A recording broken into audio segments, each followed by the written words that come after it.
Right to our second big story. Governor of the Central Bank of Nigeria, CBN, Godwin Emefiele, has ordered or offered the federal government advice on how to raise additional revenue in a period of recession. Now, the central bank governor presented a number of options to reverse the nation's dwindling fortunes, one of which is the full implementation of the 2003 Cabotage Act, which can rake in about 2 trillion naira into Nigeria's economy, the introduction of minimal property taxes to raise money for the government, infrastructure and ICT investment, and the talk tax on mobile phone conversation. Now, of all the revenue generation ideas proposed by the Apex Bank chief, the talk tax on mobile phone conversation is generating the most reaction from Nigerians. Now, here are a couple of things to note about the proposed talk tax. It is to begin after the 3rd minute of a phone conversation. The telecom surcharge is to be entirely borne by the initiator of a call. It could raise about 100 billion naira annually for Nigeria, as far as the projections are concerned. Now, earlier this year, Nigerians kicked against the federal government's proposed communication service tax, which they described as another way of exploiting the struggling consumers. Now, the telecoms tax bill was made public on both floors of the Senate and the House of Representatives. But Nigerians vehemently condemned the bill, which seeks to increase tax on telecommunication services by an additional 9%. The categories of communication services liable to the tax include voice calls, SMS, MMS, data, and pay TV. The big question is, will this form of taxation be in the interest of Nigerians? That's a big question, I must say. All right, we have joining us now in the studio the national president of the National Association of Telecom Subscribers, in the Prince Adeolu Ogumbanjo, or Chief Adeolu Ogumbanjo. It's nice to have you join us. It's a pleasure to be Yeah, good again. morning. Good Yes. morning. Now, when issues of taxing calls or taxing SMS or taxing data comes into play, Nigerians are very quick to react. But let me ask you personally, when you heard the advice from the CBN governor about the phone call taxes, as the case may be, what went through your mind? Let me ask you that. Quite honestly, I felt so bad for the Nigerian on the street. I felt so bad for the Nigerian that is looking at telephone as some little succor, because whichever way you look at it, it is now becoming a companion, the telephone. And that is the only thing you now say, okay, after all said and done, don't let me bother, about what is happening in the country. Let me play some games. Let me do, go on the net and all that. And it gives you some sort of respite, and you worry less about, what is going on around you. So, central bank governor now saying he wants to, after we are talking about 9% of the communication tax, we are saying no. You are now also coming to say after the 3rd minute, you are going to, Ghana, I tell you, have, rather than increase anything on telecoms, they have now reduced their tariff, their custom tariff or whatever on handsets. They have reduced it from 40% to 20% because they believe that, for instance, you need the mobile phone to do most of these cashless dealings, cashless transactions. So to them, they need to encourage people to acquire the equipment, because it's not an equipment, to ensure that some of these government policies are actually being done by the ordinary Nigerian through mobile phones. So they also said SIM cards, look, 0%. Liberia, only recently, have said they also want to increase their tariff on phones. Just Thursday last week, see the turmoil in Liberia as we speak. So let them look elsewhere, for God's sake. But where else can they really look? I mean, let's look at it for what it's worth.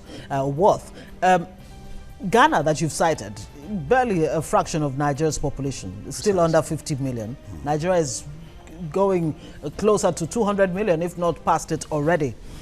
And these are no ordinary times for Nigeria. And Emefiele is saying, look, if we're really going to get out of this recession, we need to, take advantage of any sectors where we can, make some money. 100 million being projected yearly. If, a tax is placed on that call that you make for 3 minutes. Now, let's even look at it. Nigerians, when we hear tax, we don't even want to give it any thought or chance at all. But take electricity, for example. In the daytime, Nigerians still waste electricity. The little that we have, we still waste it anyhow. So why don't we just look at how we can actually maximize this and make some money out of it?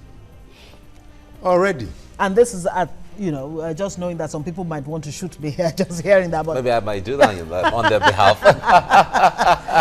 Don't mind. Yes, anyway. These are recession times. Don't we need to take drastic measures? Whilst agreeing with you partially that we need to take some measures to raise, the level of tax compliance. Already, the FIRS said there are 700,000 companies that are not paying tax. Why don't you go after such people? Or again, only 2 weeks ago, they also said that, people are not remitting the value added service tax they have collected. That is another loophole. So get all this together. Ensure that you clock all the leakages. And then ensure that you actually collect your taxes. Already, again, I will tell you that last week we had that Nigeria went to, sign some form of agreement with Singapore to ensure that they discourage multiple taxation. Why must we, again, I've told you that in Nigeria there is, phone tax, there is SIM card tax, there is 35% special levy, there is cybercrime tax, 26 other taxes we pay already. Why do you want to overburden the ordinary man on the street with several taxes? They should pluck all the leakages, ensure that they block all that, and then make more money legitimately, not by overtaxing the overburdened, overtaxed Nigeria. Okay, now let's look at it this way. If Nigerians, from analysis and reports over the years, because they've gotten a lot of promises from government, and many, or maybe even most of the promises don't get fulfilled. So sometimes when government says, we are going to do this so that we can do this, or so that we can achieve this, Nigerians don't trust that it's going to be so. Could that maybe be the reason why? Because the point there is, if I have to tilt towards Ngozi a little bit, even though you said, well, there are other areas that they can tax. Yeah, there are other areas. This is also an area too, as the case may be. If any of them can be considered and there was the trust, would it have been different? You see, already, what I've said is, it is already, the telecom sector is already so taxed. What about, for instance, luxury goods? Put more tax on luxury goods that are not needs.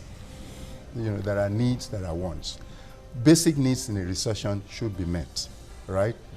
However, now some people will still have some taste for some luxury goods. So then put more tax on such goods.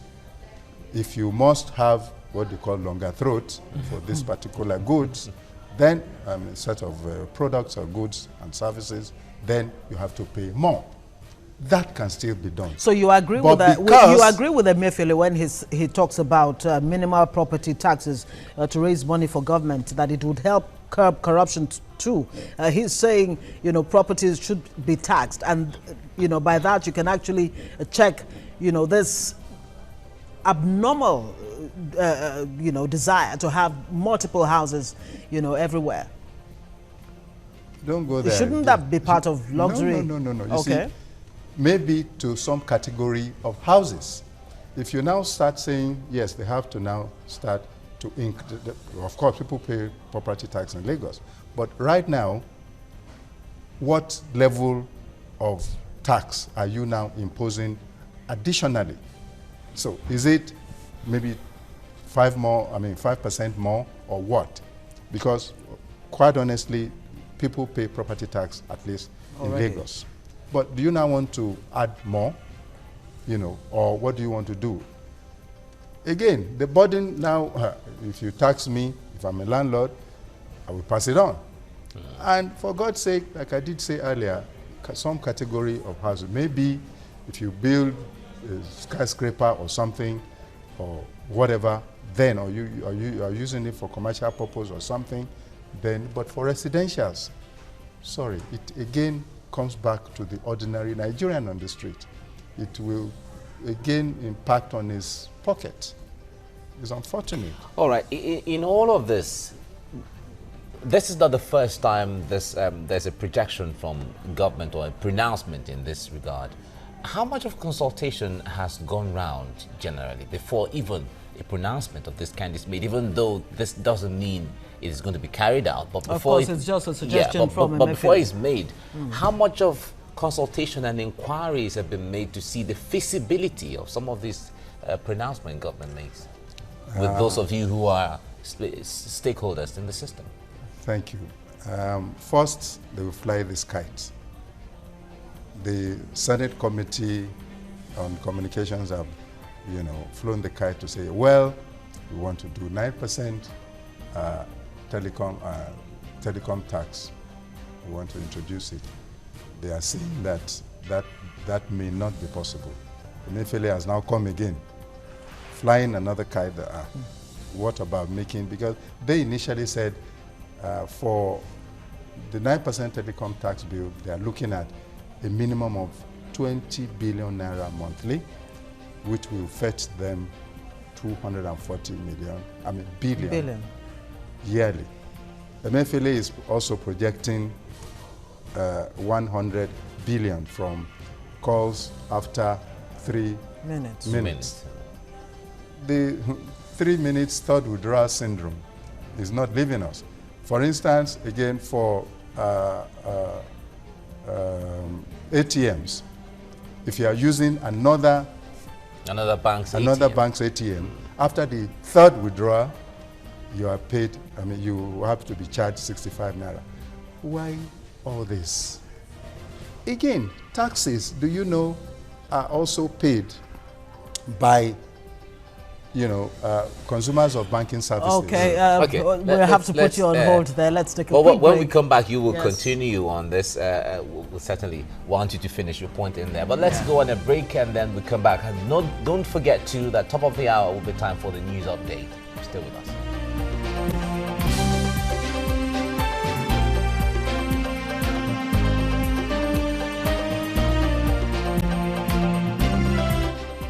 All right, if you're just joining us, you're watching TVC Breakfast. On this segment, we are discussing the proposed talk tax that is being advised by the Central Bank of Nigeria, CBN governor in Nigeria, as a way of raising more taxes for the government at this time of recession.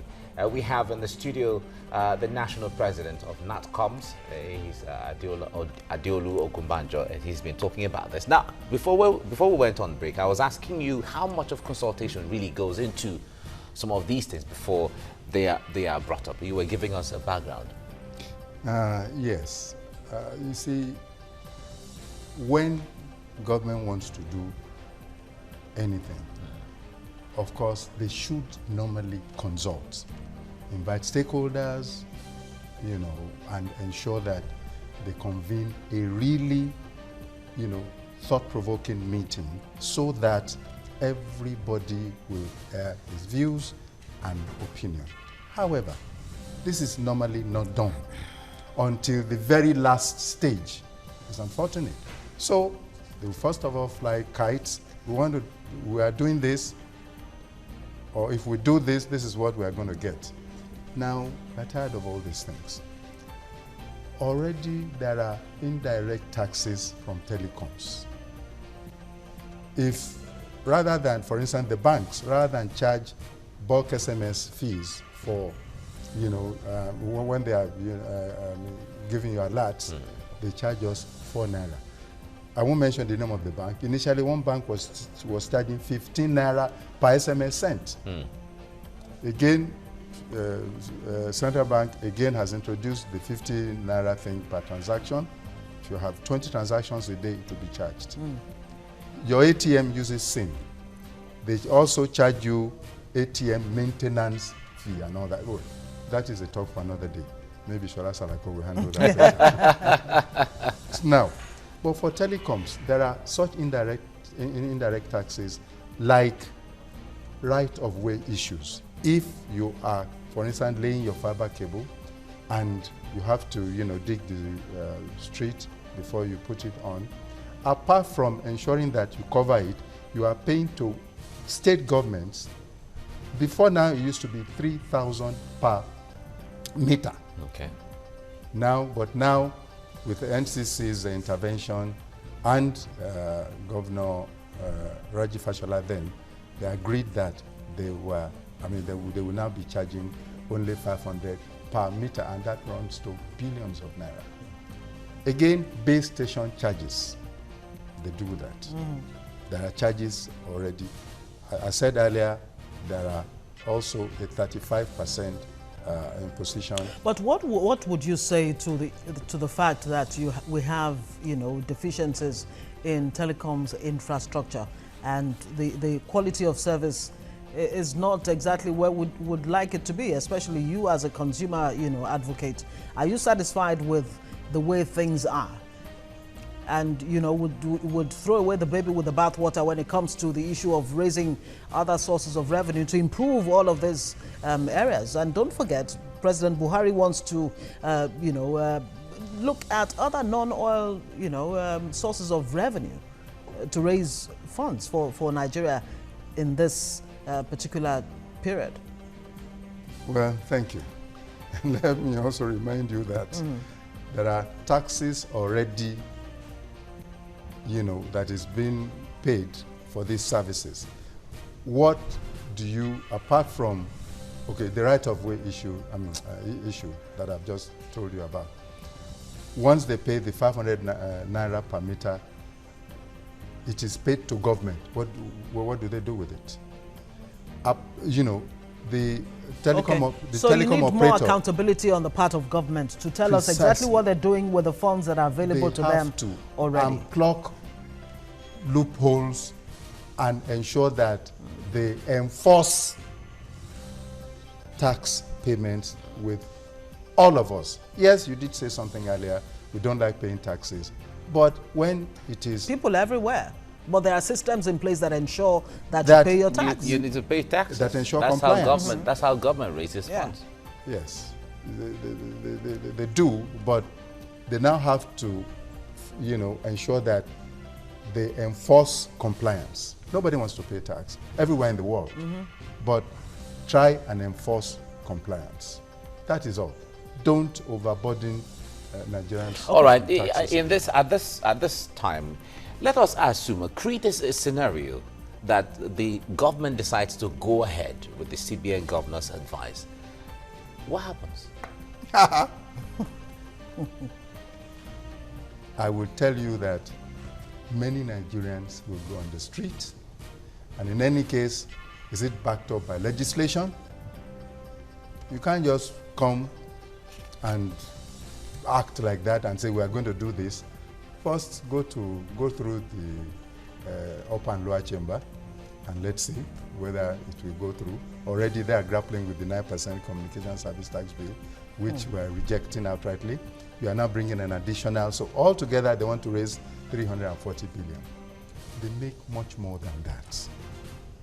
Okay, so there's this bill that's before the National Assembly, the what's it called again? Federal Competition and Consumer Rights Bill.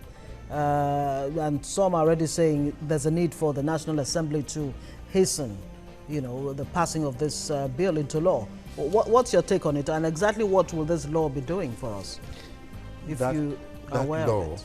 is very good, for competition purposes. Companies, that seem to, how do I put it now, control a particular segment. Monopoly? Monopoly, yes. So they want to allow fair competition, so which is fine. Again, that is bringing sanity, and again, it will encourage the smaller ones to also grow. That is fine. We don't have any issues with that. But coming to now say, again, there is cybercrime tax bill. You also pay 0.25%. Additionally, so already there is so much direct and indirect taxes in the telecom sector that Mr. Central Bank Governor should forget it. Otherwise, we are going to occupy Nigeria. We will definitely challenge it in court. If it doesn't go through the Senate or the House of Reps, we will challenge it in court, and we are going to resist it vehemently. And speaking about going to the court, before we let you go in another minute or so, have you had situations where you've taken government to court for some of these decisions that they've taken, and what were, was the outcome? Thank you very much. The one that is current is when we now talked about compensation for subscribers. All this poor quality service, like you did say earlier.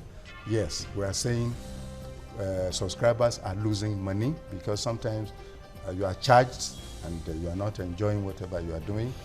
You call and you are not, the recipient you are not hearing. All right, Mr. Adeolu Ogunbanjo, we'll have to leave it there. National President, National Association of Telecom Subscribers, NATCOMS, looking at the stock tax that's been suggested by Godwin Emefiele, the CBN governor. That's how it's been. On this segment, there's more to come on the show. Stay with us. Thank you very much.